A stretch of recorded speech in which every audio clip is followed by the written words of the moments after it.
और world headlines के बाद आइए शुरुआत करते हैं सुपर प्राइम टाइम की सबसे बड़ी खबर। आज क्या है? आज सबसे बड़ी खबर है ब्रिटेन के मैनचेस्टर से, जहां पर आतंकी अटैक हुआ है। यहूदी प्रार्थना स्थल के बाहर ये अटैक हुआ है और सबसे बड़ी बात ये कि हमलावर ने भीड़ पर कार चढ़ा दी। एक और जानकारी मिली कि कार चढ़ाने के बाद चाकू से अटैक किया गया, जिसमें 2 लोगों की मौत हुई है। हमलावर भी इस आतंकी अटैक के बाद मारा गया है। ये सबसे बड़ी जानकारी आ रही है इस अटैक से संबंधित। इधर पुतिन का आक्रामक रुख को देखते हुए अमेरिकी राष्ट्रपति डोनाल्ड ट्रंप ने रूस पर यू टर्न ले लिया है। यानी अब ये तय हो गया है कि रूस से वार्ता नहीं बल्कि जंग की जाएगी और इस जंग में अमेरिका सीधे शामिल नहीं होगा, बल्कि यूरोप के देशों और यूक्रेन को बड़ी मदद देकर जंग को रूस की जमीन पर शिफ्ट किया जाएगा। ट्रंप के इस प्लान के 2 असर हो सकते हैं। पहला ये कि यूक्रेन का अस्तित्व ही जंग में समाप्त हो जाए, या फिर रूस और यूरोप की जंग शुरू हो जाए, क्योंकि ट्रंप 32 देशों को जंग में उतारने वाले हैं। देखिए क्या है ट्रंप 31 का पूरा प्लान और कैसे इसका ब्लूप्रिंट तैयार किया गया है।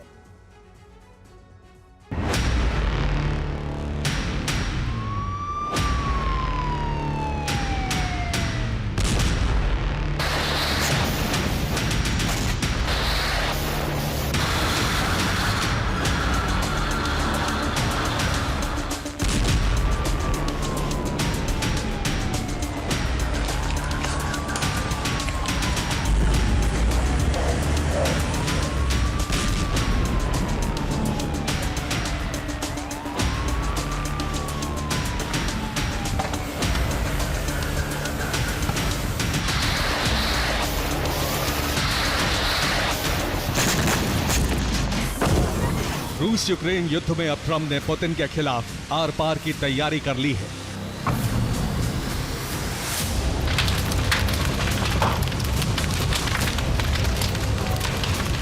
इसके संकेत ट्रंप की तैनाती और यूक्रेन को लॉन्ग रेंज मिसाइल देने की तैयारी है।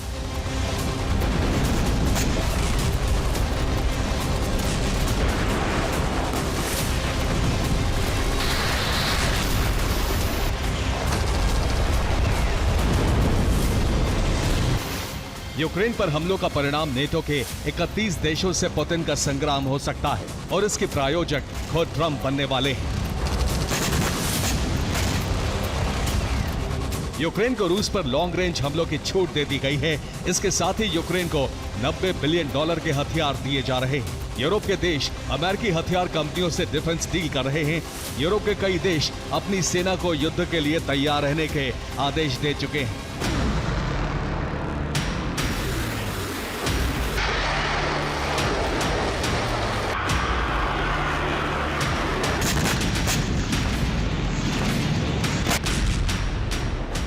ट्रंप का प्लान है कि युद्ध विराम अगर नहीं होता है तो रूस को ऐसी चोट दी जाए जिसका दर्द पुतिन जीवन भर न भूल पाए।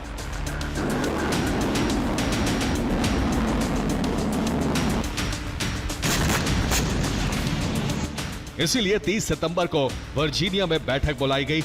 इस बैठक में दुनिया भर में तैनात अमेरिकी जनरल शामिल हुए। इसी बैठक में अमेरिका के राष्ट्रपति ने रूस के खिलाफ जंग के संकेत दे दिए। ट्रंप ने खुद कहा कि रूस के पास सबमरीन की तैनाती कर दी गई है।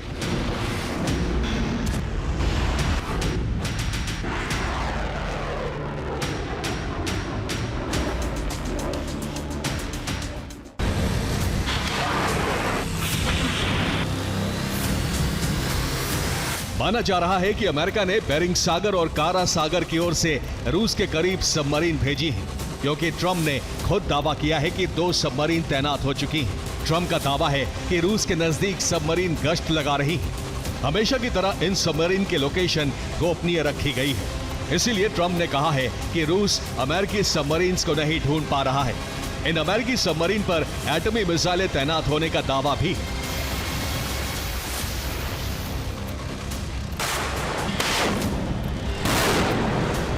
ट्रंप रूस को घेरने के लिए बड़ा एटमी चक्रव्यूह तैयार कर रहे हैं।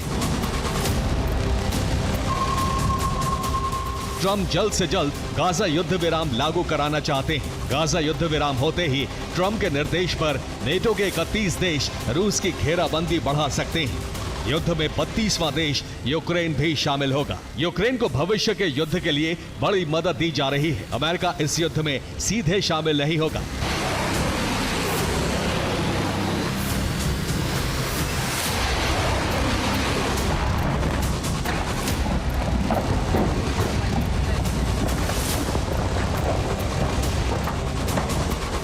अमेरिका सिर्फ नीति निर्माता के तौर पर युद्ध में शामिल रहेगा।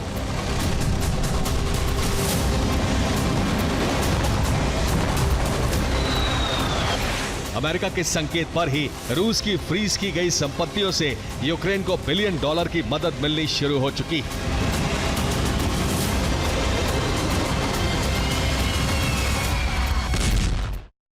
रिपोर्ट है कि यूरोप में रूस की $362 बिलियन की संपत्ति फ्रीज की गई थी। यूरोपीय यूनियन यानी कि यूरोपीय यूनियन को लेकर जो बातें की जा रही है उनमें इन संपत्तियों को यूरोक्लेयर बैंक के पास गिरवी रख दिया गया था। आंकड़ों के मुताबिक 2023 में यूरोक्लेयर बैंक ने इन संपत्तियों से 3.28 बिलियन का मुनाफा कमाया। 2024 में ये बढ़कर $3.96 बिलियन तक पहुंच गया। 2025 में अब तक यूरोक्लेयर बैंक 2.76 बिलियन का मुनाफा कमा चुका है। अब इस मुनाफे से यूक्रेन को $3.52 बिलियन ट्रांसफर कर दिए गए हैं। आने वाले दिनों में फिर यूक्रेन को $4.7 बिलियन की मदद जारी की जाएगी।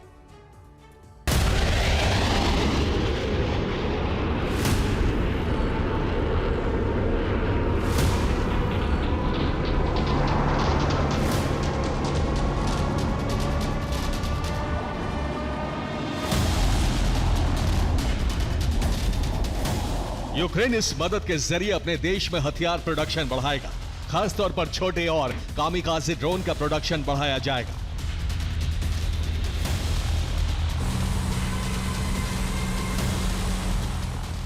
ये ड्रोन यूरोप के देशों को भी भेजे जाएंगे और यूक्रेन मोर्चे पर भी इनका इस्तेमाल करेगा।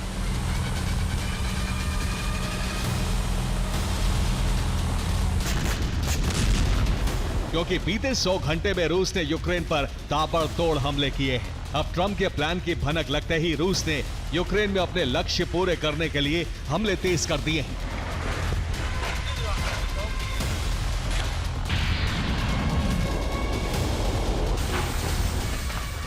एक 2 अक्टूबर को रूस ने बुचा और कीव पर भीषण ड्रोन हमले किए हैं।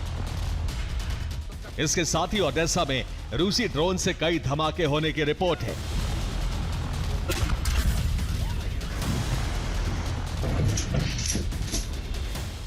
चेर्निहिव में रूस ने यूक्रेन के एक ट्रक को निशाना बनाया और सैकड़ों एफपीवी ड्रोन नष्ट कर दिए। खार्किव में रूस के हमलों से 3 लोगों की मौत की खबर है।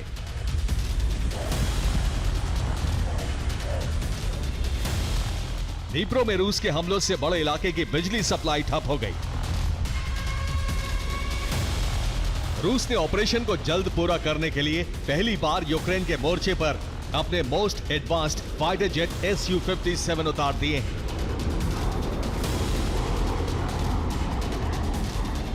अभी रूसी वायुसेना में सिर्फ 40 Su-57 जेट शामिल किए गए हैं और अब इनका बैटल ग्राउंड में टेस्ट शुरू हो चुका है। यूक्रेन भी रूसी मोर्चों पर ताबड़तोड़ ड्रोन प्रहार कर रहा है, लेकिन यूक्रेन उतनी शक्ति से सटीक हमले नहीं कर पा रहा है जिससे रूस को बड़ा नुकसान पहुंचे।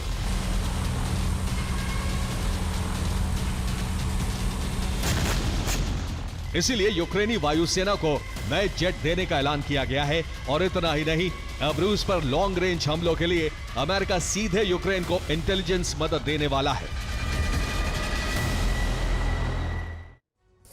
अमेरिका यूक्रेन को मदद देने के लिए इंटेलिजेंस शेयरिंग का प्लान तैयार कर चुका है। अमेरिका के टोही विमान रूस के आसपास काला सागर, बाल्टिक सागर और काला सागर से रूस की रेकी करेंगे। रूस के सामरिक ठिकानों का इंटेलिजेंस जुटाकर यूक्रेन के साथ साझा किया जाएगा।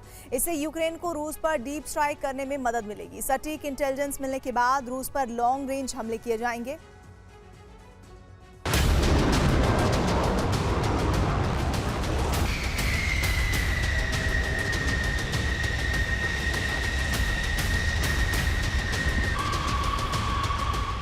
यूक्रेन ने अमेरिका से लॉन्ग रेंज क्षमता वाली मिसाइलों की मांग की है। इसके साथ ही खबर यह भी है कि यूक्रेन ने 1000 किलोमीटर तक मार करने वाली मिसाइल विकसित कर ली है।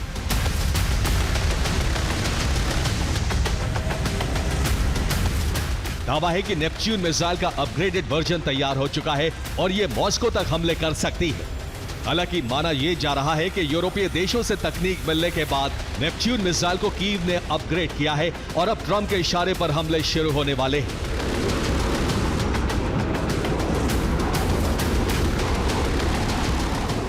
लॉन्ग रेंज हमले होते ही नेटो के साथ रूस का युद्ध भड़क सकता है। Bureau report, TV9 Bharatvarsh.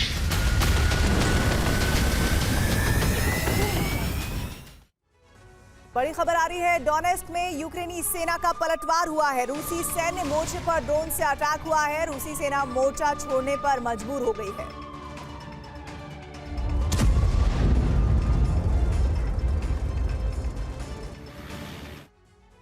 रूस की ड्रोन घुसपैठ का विस्तार हो रहा है। अब तक 13 देशों में रूसी ड्रोन अटैक यानी घुसपैठ हो चुकी है। हालात लगातार बिगड़ रहे हैं। रूस नेटो में टकराव बढ़ता जा रहा है। फ्रांस, जर्मनी और ब्रिटेन मिलकर रूस को रोकने के लिए प्लान बना रहे हैं। डेनमार्क की राजधानी कोपेनहेगन में एक मीटिंग की गई है जिसमें तय किया गया है अगर रूस ने ड्रोन घुसपैठ नहीं रोकी तो टकराव के लिए नेटो देश फ्रंट लाइन में आएंगे, जिसकी कमान फ्रांस संभाल सकता है। यानी अब यूरोप में परमाणु टकराव का अंदेशा बढ़ गया है क्योंकि फ्रांस एक परमाणु हथियारों से संपन्न देश है।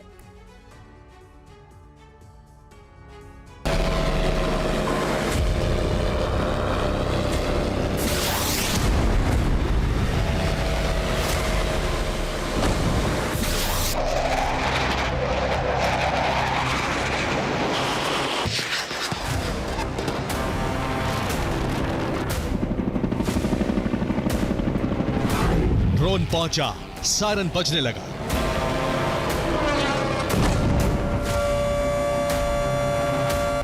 ड्रोन पहुंचा, हाई अलर्ट जारी हुआ। ड्रोन पहुंचा, डिफेंस सिस्टम एक्टिव हो गया।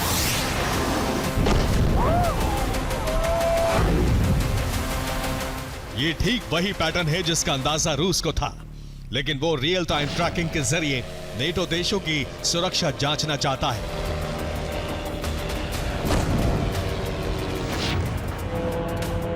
इसी वजह से रूस ने अभी तक 13 देशों में ड्रोन घुसपैठ कराकर न सिर्फ यूरोपीय देशों में खौफ फैला दिया है, बल्कि नेटो को मजबूर कर दिया है या तो फ्रंट लाइन पर आकर युद्ध करे या फिर यूक्रेन को हथियारों की सप्लाई रोके।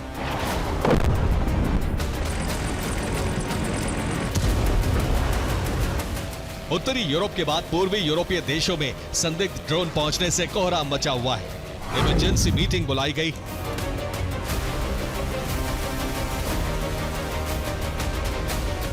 जिसमें तय किया गया कि रूस को रोकने के लिए ब्लूप्रिंट बनाया जाए। उत्तरी और पूर्वी यूरोप में एंटी ड्रोन वॉल तैयार की जाए। टारगेटेड देशों में एंटी ड्रोन सिस्टम लगाए जाए। नेटो पूरे यूरोप में आर्टिकल 4 लागू करे। रूस के ड्रोन मार गिराने का आदेश जारी किया जाए।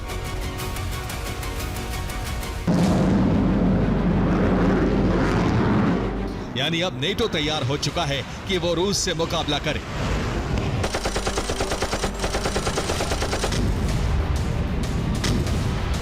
इसका सीधा अर्थ है कि रूस से युद्ध कभी भी शुरू हो सकता है।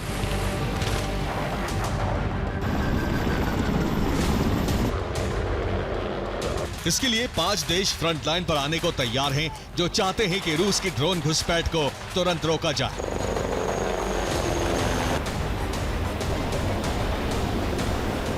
फिर चाहे इसके लिए अमेरिका से भी मदद मांगी जाए।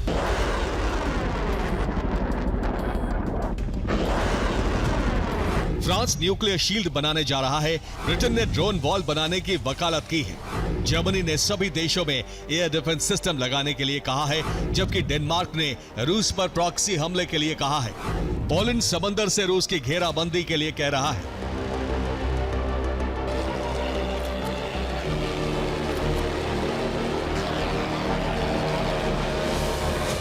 5 देश रूस के खिलाफ ऑपरेशन में एकजुट हो चुके हैं। इस गठबंधन की अगुवाई फ्रांस करना चाहता है।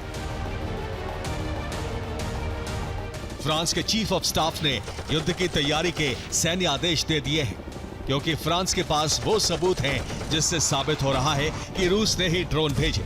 अब रूस बड़ी घुसपैठ की तैयारी कर रहा है।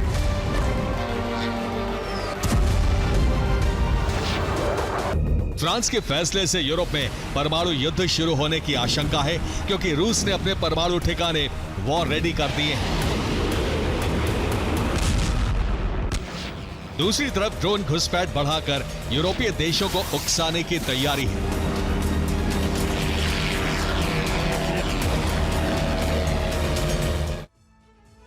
पोलैंड के बाद रूस के टारगेट पर डेनमार्क आ गया है, जहां बाल्टिक सागर से प्रहार की तैयारी है। डेनमार्क की सुरक्षा जांचने के लिए रूस ड्रोन घुसपैठ करा रहा है। रूस ने कैलिनिनग्राड से 280 किलोमीटर दूर एक वॉरशिप तैनात किया है, जो डेनमार्क से सिर्फ 200 किलोमीटर दूर है, जहां से लगातार ड्रोन घुसपैठ कराई जा रही है। 22 सितंबर को कोपेनहेगन एयरपोर्ट तक रूसी ड्रोन जा पहुंचे थे। 24 सितंबर को इसी तरह की घुसपैठ आलमबर्ग एयरपोर्ट पर हुई थी और 26 सितंबर को कारूप मिलिट्री बेस के एरोस्पेस में रूस के ड्रोन घुस गए थे। 29 सितंबर को स्काईस्पर्स एयर बेस के पास तक भी रूसी ड्रोन पहुंचे थे और एक दिन पहले भी कई ड्रोन एयर स्पेस में घुसे थे, जिन्हें मार गिराने का दावा डेनमार्क ने किया है।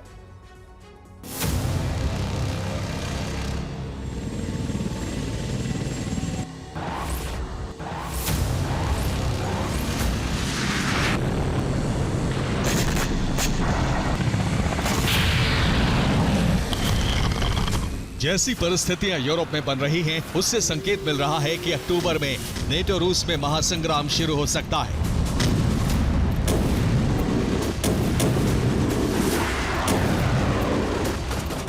दरअसल पहले बाल्टिक और नॉर्डिक देशों तक रूस की ड्रोन घुसपैठ सीमित थी, लेकिन जैसे ही फ्रांस और जर्मनी तक रूस के ड्रोन पहुंचे तो ब्रिटेन को भी घबराहट होने लगी। इसी वजह से नेटो को तत्काल मीटिंग करके बड़ा फैसला लेना पड़ा, क्योंकि यूरोपियन यूनियन के 27 देशों में से 13 देशों में रूसी ड्रोन घुसपैठ कर चुके हैं। यानी रूस ड्रोन घुसपैठ का विस्तार कर रहा है। महाविनाश का अलार्म बज गया है। फ्रांस फ्रंट लाइन पर आकर रूस को पीछे ढकेलना चाहता है, क्योंकि 26 सितंबर को पहली बार फ्रांस में रूसी ड्रोन पहुंचे थे। इसके बाद 3-4 बार रूसी ड्रोन फ्रांस के एयर स्पेस में मंडरा चुके हैं।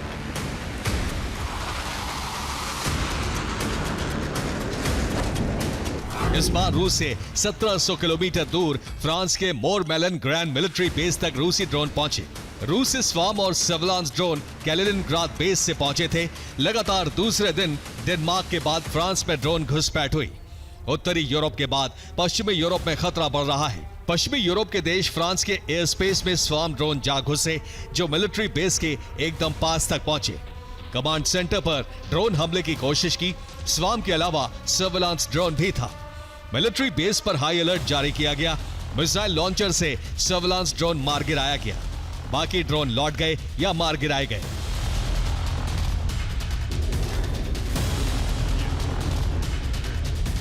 अब ड्रोन मार गिराने का आदेश फ्रांस के अलावा डेनमार्क, जर्मनी और पोलैंड ने भी दे दिया है, जिसे जल्द ही पूरे यूरोप में लागू कर दिया जाएगा। जिसके लिए फ्रांस ब्लूप्रिंट बना रहा है। वो पूरे यूरोप में न्यूक्लियर अम्ब्रेला बनाने की तैयारी में है।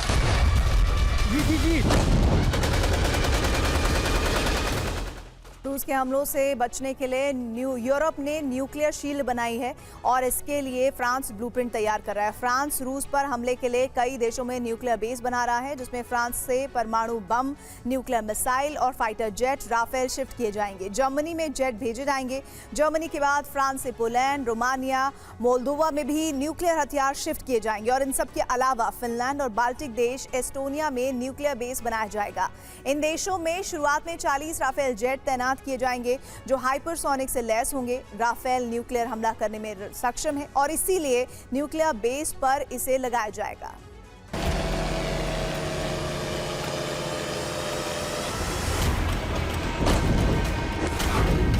फ्रांस, ब्रिटेन और जर्मनी रूस की बढ़ती ड्रोन घुसपैठ से बौखलाए हुए हैं। ये बौखलाहट कभी भी युद्ध में बदल सकती है।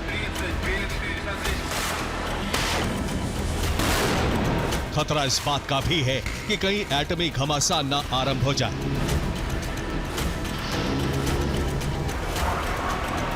कोपेनहेगन से चला टकराव का सिलसिला कभी भी क्रेमलिन तक पहुंच सकता है। अगले कुछ दिन काफी अहम है।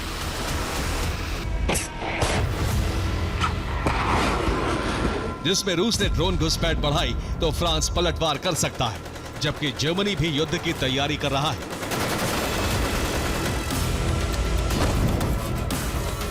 G7 देश एक साथ मिलकर रूस के खिलाफ प्लान बना सकते हैं, इसलिए अमेरिका को इस टकराव में शामिल करने की भी योजना बनाई जा रही है। Bureau report, TV9 Bharatvarsh.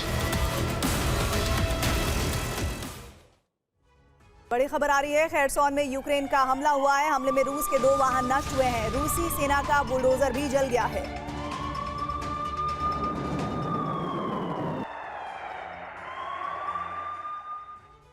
Europe के लिए कुछ दिनों पहले तक यूक्रेन की मदद और रूस को यूक्रेन युद्ध तक सीमित रखना ही सबसे अहम मुद्दा था, लेकिन अब हालात बदल चुके हैं। यूरोप के देश खुद अपनी सुरक्षा के लिए फिक्रमंद है। रूस से युद्ध की तैयारी भी शुरू हो गई है।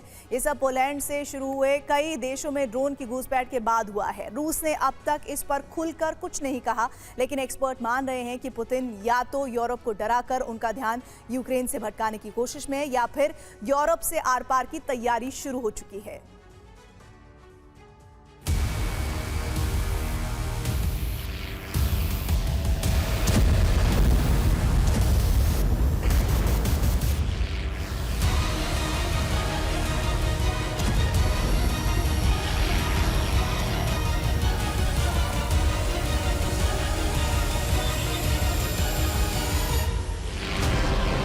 आसमान में मंडराता बिना बम बारूद से लैस ड्रोन भविष्य में परमाणु धमाके की वजह बन सकता है।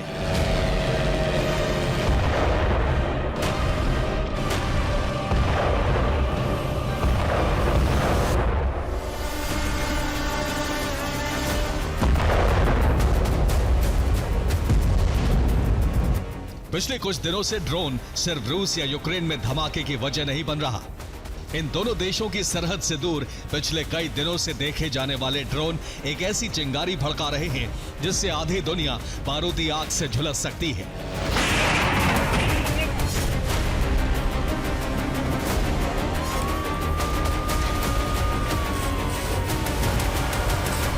लिस्ट बहुत लंबी होती जा रही है।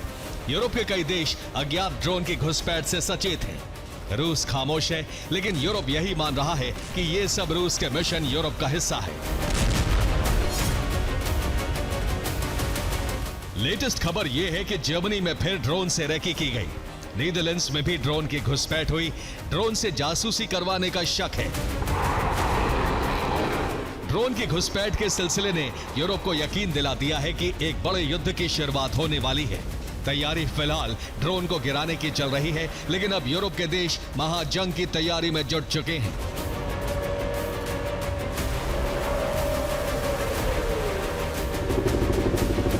फ्रांस रूस से युद्ध के लिए और मुंह तोड़ जवाब देने के लिए तैयार है, क्योंकि ऐसी कई वजह हैं जिसने पुतिन को मिशन यूरोप चलाने के लिए मजबूर किया है। रूस में कई रिफाइनरी जल गई, गैस स्टेशन जले और रूस को तेल की किल्लत से जूझने के लिए यूक्रेन ने मजबूर कर दिया। रूस में बारूद की वर्षा हो रही है और वो हथियार यूरोप ने ही यूक्रेन को दिया है।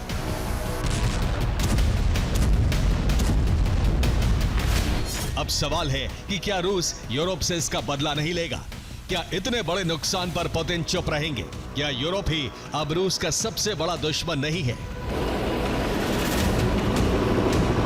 यूरोप इन सवालों के जवाब बखूबी जानता है, इसलिए जर्मनी हो या फ्रांस, नेटो की सेना एक बड़े युद्ध की तैयारी में जुट चुकी है। युद्ध की चिंगारी भड़क ही नहीं रही, बल्कि झड़प शुरू भी हो चुकी है।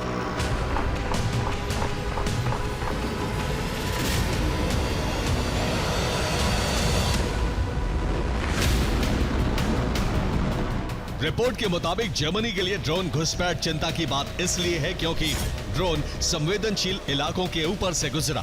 कई अहम ठिकानों की तस्वीर लिए जाने का शक जर्मनी की नौसेना ठिकानों की जासूसी की गई। रिपोर्ट के मुताबिक ड्रोन बिजली संयंत्र, अस्पताल और सरकारी इमारतों के ऊपर से गुजरा। जर्मन मीडिया के मुताबिक समुद्री क्षेत्र से 2 ड्रोन पहले तटीय इलाकों में देखे गए, फिर कुछ देर बाद ड्रोन का झुंड जर्मनी के अहम इलाकों के ऊपर से गुजरा।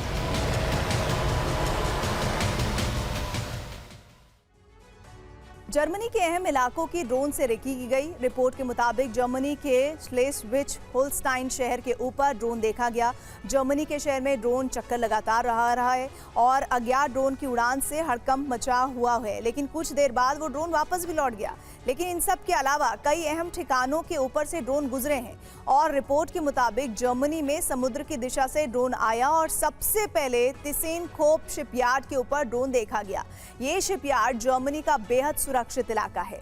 इन सब के अलावा ड्रोन ने हाइडे रिफाइनरी के ऊपर से ये ड्रोन गुजरा और हैम्बर्ग एयरपोर्ट के करीब भी अज्ञात ड्रोन के देखे जाने से हड़कंप मच गया।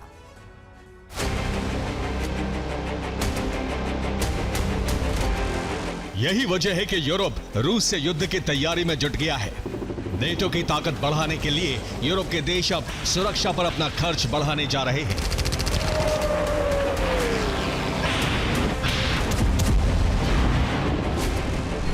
पहले नेटो को लेकर सबसे अधिक खर्च अमेरिका कर रहा था, लेकिन अब छोटे छोटे देश भी अपना योगदान बढ़ा रहे हैं। पुतिन को लग रहा है कि यूरोप की वजह से ही युद्ध विराम नहीं हो रहा है और रूस यूक्रेन के जिन इलाकों पर कब्जा चाहता है वो मिशन पूरा नहीं हो रहा। इसलिए माना जा रहा है कि यूक्रेन को कमजोर करने के लिए रूस से यूरोप को भी किसी मोर्चे पर युद्ध में उलझाया जा सकता है।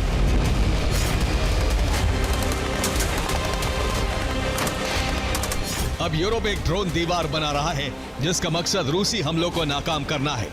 रूस से सटे एस्टोनिया में ड्रोन के लिए रडार लगाए जा रहे हैं। लातविया में भी ड्रोन की मौजूदगी पकड़ने वाले रडार रहेंगे। लिथुआनिया में भी चौकसी बढ़ेगी और तीनों देशों में अर्ली वार्निंग सिस्टम तैनात होंगे। इसके अलावा फिनलैंड में भी ऐसी ही व्यवस्था करने का प्लान है। स्वीडन में भी कई रडार लगाने जा रहे हैं। नॉर्वे में भी अर्ली वार्निंग सिस्टम तैनात रहेंगे। इसके अलावा ड्रोन गिराने के लिए एयर डिफेंस भी तैनात रहेंगे।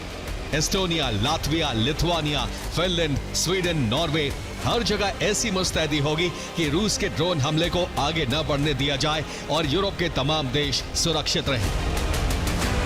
फिनलैंड से रूस का क्रोध बढ़ाने वाली एक और खबर आई है। रूस सीमा पर एस्टोनिया नार्वा में एक बेस बनाने जा रहा है। बेस पर हर वक्त 200 सैनिकों की तैनाती रहेगी। इसके अलावा हथियार भी जमा रहेंगे। नीदरलैंड्स में भी अब रूस से निपटने की तैयारी शुरू हो गई है, क्योंकि यहां एयरपोर्ट के ऊपर अज्ञात ड्रोन से हड़कंप मचा। नॉर्वे में भी ड्रोन से दहशत मची हुई है। ड्रोन नॉर्वे के ब्रियोनसुन एयरपोर्ट के ऊपर देखा गया है। यहां 2 बार लगातार ड्रोन देखे गए। एयरपोर्ट के पास 30 सितंबर को ड्रोन देखा गया था। ड्रोन की वजह से एयरपोर्ट को बंद करना पड़ा, उड़ानों को डाइवर्ट किया गया। रूस का ड्रोन जर्मनी में संसद के मुख्यालय के ऊपर से भी गुजरा, इसलिए इस मामले की हाई लेवल जांच शुरू हो चुकी है। रूस की तरफ से खामोशी है, लेकिन फ्रांस और जर्मनी को एहसास हो चुका है कि अब महाजंग करीब है। हालांकि वॉर एक्सपर्ट मान रहे हैं कि रूस यूरोप को युद्ध के माहौल में उलझाना चाहता है ताकि यूक्रेन यूरोप की प्राथमिकता न रहे और यूक्रेन में कब्जे का मिशन आगे बढ़ सके। एक्सपर्ट मान रहे हैं कि रूस यूरोप को डरा रहा है ताकि यूरोप अपनी सुरक्षा के उपाय करे और यूक्रेन को मिल रही मदद पर विराम लग सके। माना जा रहा है कि बाल्टिक क्षेत्र में यूरोप को उकसाने वाले और एक्शन हो सकते हैं।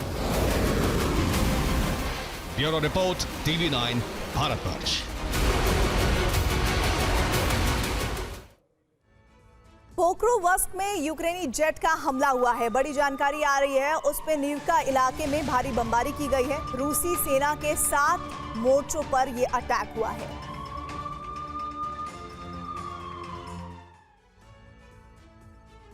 रूस यूक्रेन की जंग क्या ग्लोबल न्यूक्लियर तबाही का कारण बनने जा रही है? क्योंकि IAEA यानी अंतर्राष्ट्रीय परमाणु ऊर्जा एजेंसी ने कहा है कि Zaporizhzhia nuclear power plant radiation विस्फोट के कगार पर पहुंच चुका है। खतरा सिर्फ इतना नहीं बल्कि तबाह हो चुके चेरनोबिल न्यूक्लियर प्लांट से भी रेडिएशन फैल सकता है। यूक्रेन इस खतरे का आरोप रूस पर मढ़ रहा है और रूस इसके लिए यूक्रेन को दोषी ठहरा रहा है। इस रिपोर्ट में विस्तार से जान लीजिए कि आखिर ये मसला है क्या।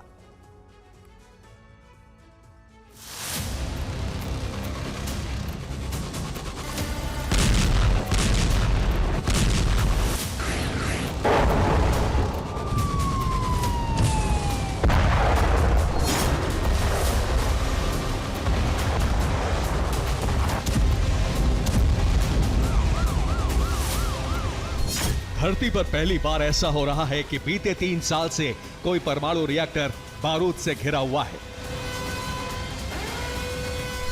ज़ेपोरिजिया न्यूक्लियर पावर प्लांट के चारों ओर रूस और यूक्रेन की जंग जारी है।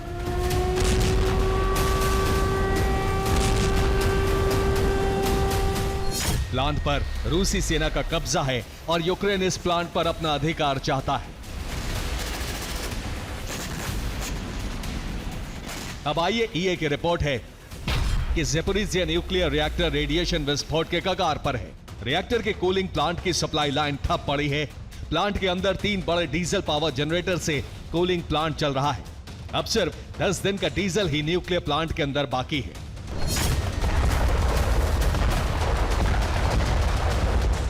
यूक्रेन ने कहा है कि यूरोप पर मंडराते इस खतरे के लिए रूस जिम्मेदार है और रूस ने इसके आरोप यूक्रेन के सिर मढ़े हैं। लेकिन रिपोर्ट यह है कि 23 सितंबर 2025 को ज़ेपोरिजिया न्यूक्लियर पावर प्लांट की अंतिम बिजली सप्लाई लाइन ठप हो गई। शाम 4:56 पर ज़ेपोरिजिया प्लांट की बिजली कटी। युद्ध शुरू होने के बाद ज़ेपोरिजिया में 10वीं बार ब्लैकआउट हुआ है।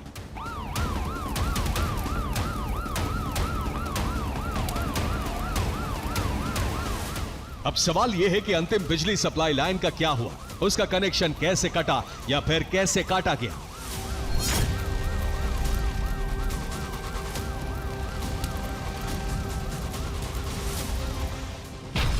2022 में ज़ेपोरिजिया से कीव जाने वाली बिजली लाइन काट दी गई। 7 मई 2025 को ज़ेपोरिजिया से नीप्रो जाने वाली बिजली सप्लाई लाइन काट दी गई। ये दोनों लाइनें प्लांट के अंदर से काटी गई थी, लेकिन 23 सितंबर को अंतिम सप्लाई लाइन काट दी गई जो प्लांट के बाहर से अंदर बिजली सप्लाई कर रही थी। रूस ने इस लाइन को काटने का आरोप यूक्रेन पर लगाया है। इसके साथ ही कहा है कि यूक्रेन बिजली सप्लाई लाइन की मरम्मत में बाधा पैदा कर रहा है।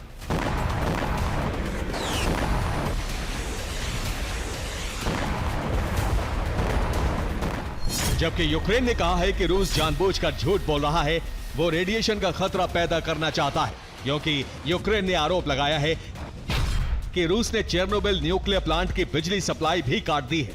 चेरनोबिल में रिएक्टर विस्फोट 1986 में हुआ था। इसका रेडिएशन नियंत्रित करने के लिए इस पर रेडिएशन रोधी स्ट्रक्चर बनाया गया था। अब यूक्रेन के मुताबिक रूस ने इसकी बिजली आपूर्ति भी ठप कर दी है, जिससे रेडिएशन लीक होने का खतरा बढ़ गया है।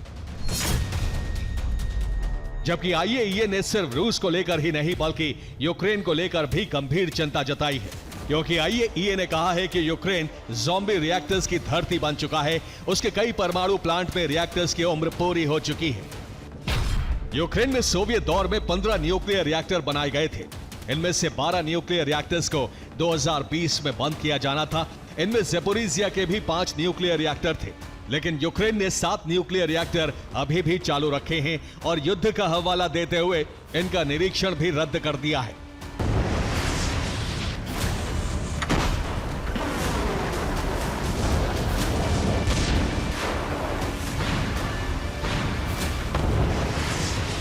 अब संकट बढ़ता जा रहा है, क्योंकि ज़ेपोरिजिया के बाद चेरनोबिल का रेडिएशन रोधी ढांचा भी खतरे के मुहाने पर है।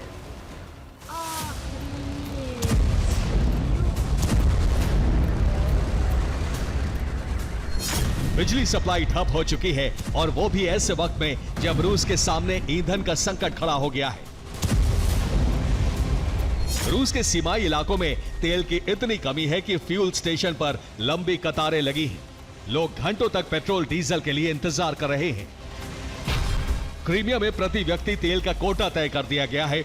अब क्रीमिया में एक दिन में एक व्यक्ति को 20 लीटर से ज्यादा पेट्रोल या डीजल नहीं मिलेगा।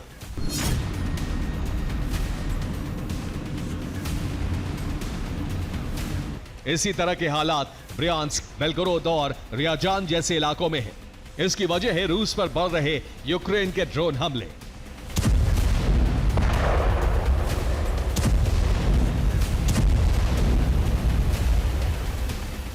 रूस की तेल कंपनियों का दावा है कि रूस की तेल उत्पादन क्षमता 38% तक घट चुकी है।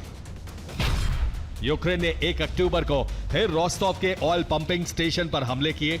इससे कई रिफाइनरियों को कच्चे तेल की सप्लाई बंद हो गई है। रिफाइनरियों की क्षमता पहले ही 38% घट चुकी है।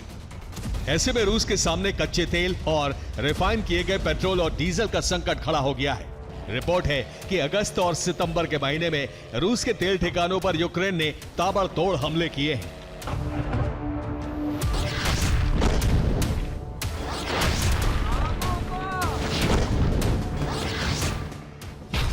14 सितंबर को यूक्रेन ने किरीशी ऑयल रिफाइनरी पर हमले किए। 13 सितंबर को यूक्रेन के ड्रोन रूस की नोवो ओफा ऑयल रिफाइनरी पर गिरे। 7 सितंबर को यूक्रेन की ड्रोन फोर्सेस ने रूस की इलिस्की ऑयल रिफाइनरी को टारगेट किया। 8 सितंबर को रियाजान ऑयल रिफाइनरी पर ड्रोन हमले किए गए।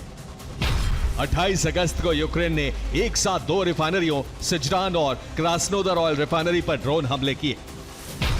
इससे 3 दिन पहले 24 अगस्त को यूक्रेन ने एफिपिस्की ऑयल रिफाइनरी और कोई बिशेफ ऑयल रिफाइनरी पर एक साथ ड्रोन हमले किए।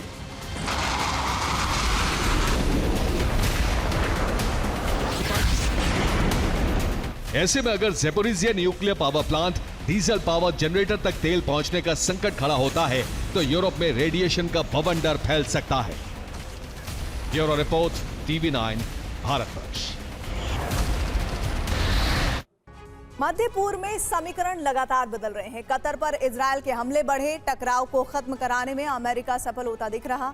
अब अमेरिका ने कतर के साथ सुरक्षा करार किया है जिसमें कतर को सुरक्षा की गारंटी दी गई है, जबकि इजरायल ने भी हमले के लिए माफी मांग ली है। दरअसल ये ट्रंप का डबल गेम है। कतर को सुरक्षा गारंटी के बहाने ईरान पर हमले की तैयारी।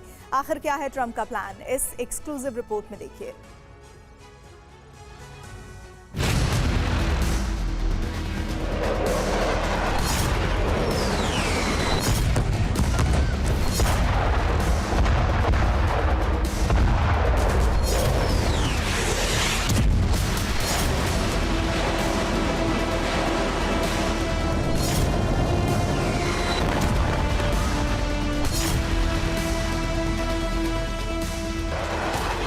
गाजा पर इजरायल के हमले रुके नहीं।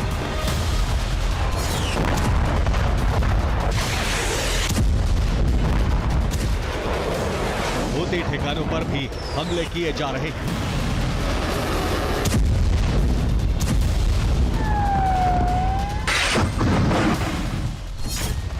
वेस्ट बैंक और लेबनान में भी स्पेशल ऑपरेशन चलाया जा रहा है।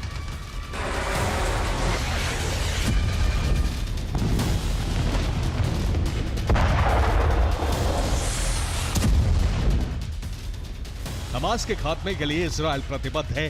साथ ही ईरानी प्रॉक्सी को भी टारगेट किया जा रहा है।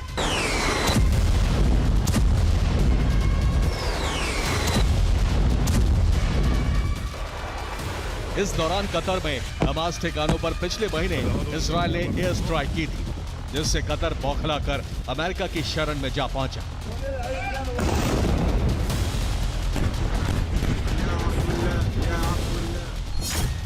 अब कतर और अमेरिका में एक बड़ी डिफेंस डील हुई है, जिसमें कतर पर हमला अमेरिका पर हमला माना जाएगा। कतर को नेटो स्तर की सुरक्षा दी जाएगी। कतर पर हमला हुआ तो अमेरिका सैन्य कार्रवाई कर सकता है। कतर को पूरी तरह से सुरक्षा की गारंटी अमेरिका ने दी। इस डील की जानकारी ट्रंप ने इजरायली प्रधानमंत्री बेंजामिन नेतन्याहू से मुलाकात के बाद दी, जिससे इजरायल को भी सीधा संदेश दिया कि वो कतर की तरफ आंख उठाकर नहीं देखेगा।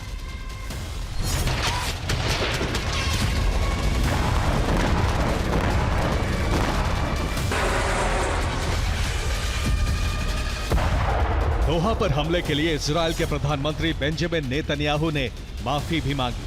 ट्रंप के सामने कतर के प्रधानमंत्री मोहम्मद बिन अब्दुल रहमान अल थानी को फोन किया।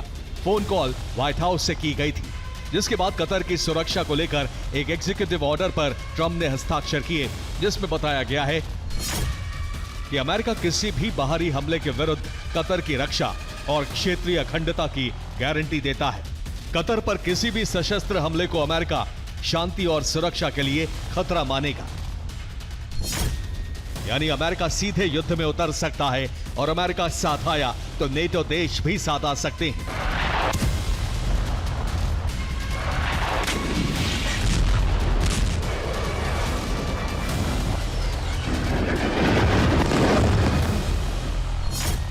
दरअसल कतर को सुरक्षा गारंटी देने के पीछे अमेरिका का एक बड़ा प्लान है। अब अमेरिका ईरान पर भी हमला कर सकता है, क्योंकि इजराइल ईरान के युद्ध के दौरान ईरान ने कतर में मौजूद अमेरिकी बेस पर हमला किया था। अब अगर ईरान ने ऐसा किया तो अमेरिका उस पर सीधा हमला कर सकता है। साथ ही ईरान कतर के एयर स्पेस को भी इस्तेमाल नहीं कर पाएगा, क्योंकि अमेरिका उसे सुरक्षा के लिए खतरा बताकर पलटवार कर सकता है।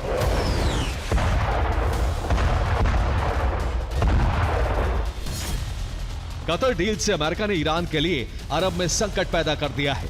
अब बौखलाहट में ईरान ने इजराइल या अमेरिकी सैन्य ठिकानों पर हमला किया तो अमेरिकी बॉम्बर्स ईरान पर फिर से बम बरसा सकते हैं, जिसके लिए अमेरिका ने तैयारी कर ली है और इस बार सभी ठिकानों को पूरी तरह तबाह कर दिया जाएगा। Bureau report, TV9 Bharat.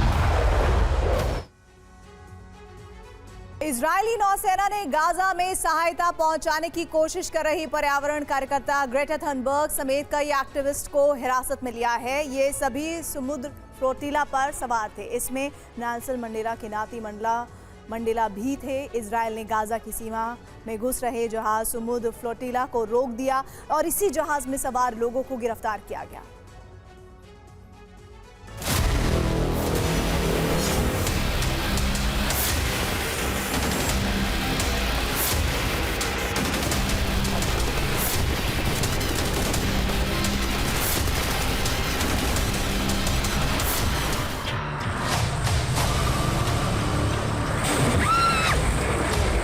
Israeli सेना एक बार फिर चर्चा में है।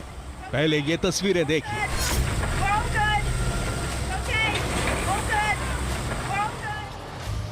एक तरफ सैनिकों की बोट है तो दूसरी तरफ गाजा की तरफ आ रहा एक जहाज।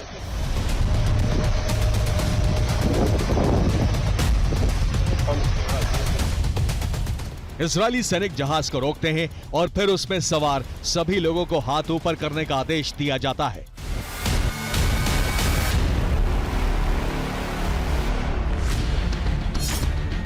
जहाज को काबू करने के साथ ही इजरायली सेना ने इसमें सवार सभी लोगों को गिरफ्तार कर लिया है। इस जहाज में पर्यावरण कार्यकर्ता ग्रेटा थर्नबर्ग सवार थे। नेल्सन मंडेला के नाती मंडल मंडेला भी जहाज में थे। सभी लोग गाजा के लिए सहायता सामग्री लेकर आ रहे थे। गाजा से 120 किलोमीटर दूर समुद्र में आईडीएफ ने जहाज को रोक लिया। इजरायली सेना ने बुधवार को गाजा आ रही विदेशी एक्टिविस्ट और राहत सामग्री से भरी कई नौकाओं को रोका और उन्हें एक इजरायली बंदरगाह पर ले गए। This is surreal. I cannot believe my eyes. I don't even understand. Israel का आरोप है कि सभी युद्ध क्षेत्र की नाकाबंदी को तोड़कर सहायता पहुंचाने की कोशिश कर रहे थे। इजरायल के विदेश मंत्रालय की ओर से इस गिरफ्तारी पर बयान भी आया है। मंत्रालय ने एक्स पर एक वीडियो पोस्ट करते हुए बताया है कि कई जहाजों को रोक लिया गया है और उनमें सवार लोगों को इजरायल के बंदरगाह पर ले जाया जा रहा है। विदेश मंत्रालय से इस बयान के साथ एक वीडियो भी शेयर किया जा रहा है जिसमें थर्नबर्ग दिखाई दे रही हैं।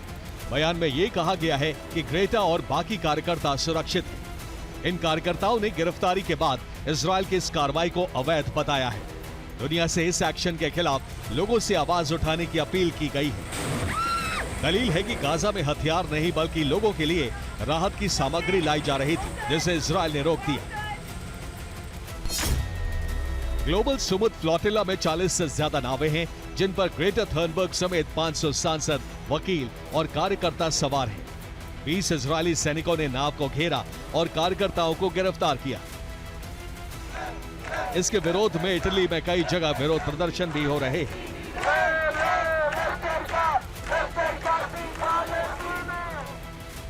वहीं ग्लोबल सुमत फ्लोटिला पर इजरायली सेना के एक्शन से नाराज होकर फ्रांस के लोगों ने भी प्रदर्शन किया।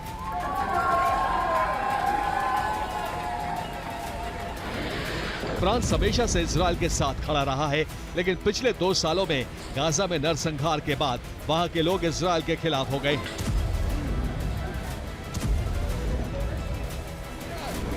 Bureau report, TV9 Bharatvarsh. Kim Jong के सीक्रेट वेपन ने अमेरिका और यूरोप की टेंशन को बढ़ा दिया है। उत्तर कोरिया का दावा है कि उसने कई ऐसे हथियार तैयार किए हैं जिनका तोड़ जो है वो किसी के पास अब नहीं है। किम के नए सीक्रेट हथियार कौन से हैं, आइए इस रिपोर्ट में देखते हैं।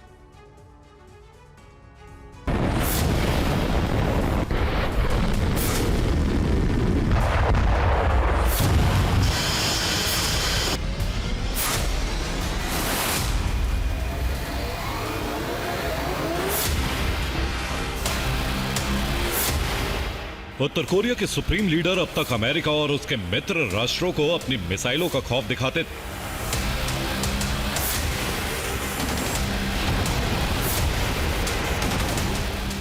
बैलिस्टिक मिसाइलों के दम पर दक्षिण कोरिया को तबाह करने का दावा करते थे, लेकिन अब किम जोंग ने कई ऐसे सीक्रेट वेपन तैयार किए हैं जो दुश्मन को पलक झपकते ही तबाह कर सकते हैं। इस बात का दावा खुद किम जोंग उन ने किया। जेन ज़ी आंदोलन का विस्तार हो रहा है। 4 देशों में यह आंदोलन चल रहा है।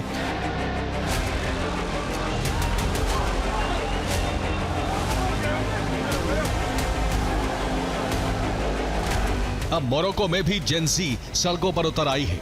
सरकार के खिलाफ जबरदस्त प्रदर्शन किया जा रहा है। तख्ता पलट के आसार बन रहे हैं। ये नेपाल की तरह का आंदोलन है जहां नौजवानों ने सत्ता उखाड़ फेंकी थी। इसी तरह मेडागास्कर में बुनियादी सुविधाओं की कमी के खिलाफ जेन ज़ी सड़कों पर उतर आए, जबकि पेरू में राष्ट्रपति के इस्तीफे की मांग इसलिए की जा रही है क्योंकि कई योजनाओं में भ्रष्टाचार सामने आया है। अब मोरक्को में भी इसी तरह का बवाल हो रहा है। पुलिस और मोरक्को के युवा सड़कों पर हैं। हिंसक झड़प हो रही है। कई सरकारी इमारतों में आग लगा दी। इस दौरान कई नौजवानों पर फायरिंग की गई, जिसमें 2 छात्र मारे गए। लगातार 5वें दिन आंदोलन की आग भड़क रही है, जो मोरक्को के कई शहरों तक जा पहुंची है। इस आंदोलन की वजह है मोरक्को में बुनियादी सेवाओं की कमी, जबकि 2030 में होने जा रहे फीफा वर्ल्ड कप के लिए अंधाधुंध खर्च किया जा रहा है। नौजवानों का कहना है कि सरकार दिखावे के लिए बेतहाशा पैसे खर्च कर रही है, जबकि स्वास्थ्य शिक्षा से जुड़ी सेवाएं खस्ताहाल हैं। यह आंदोलन अगस्त से शुरू हुआ था, जब इलाज नहीं मिल पाने पर 8 गर्भवती महिलाओं की मौत हो गई थी, जिससे सोशल मीडिया पर सरकार का विरोध शुरू होकर सड़कों तक पहुंच गया। अब हालात काफी बिगड़ते जा रहे हैं। Bureau report, TV9 Bharatvarsh.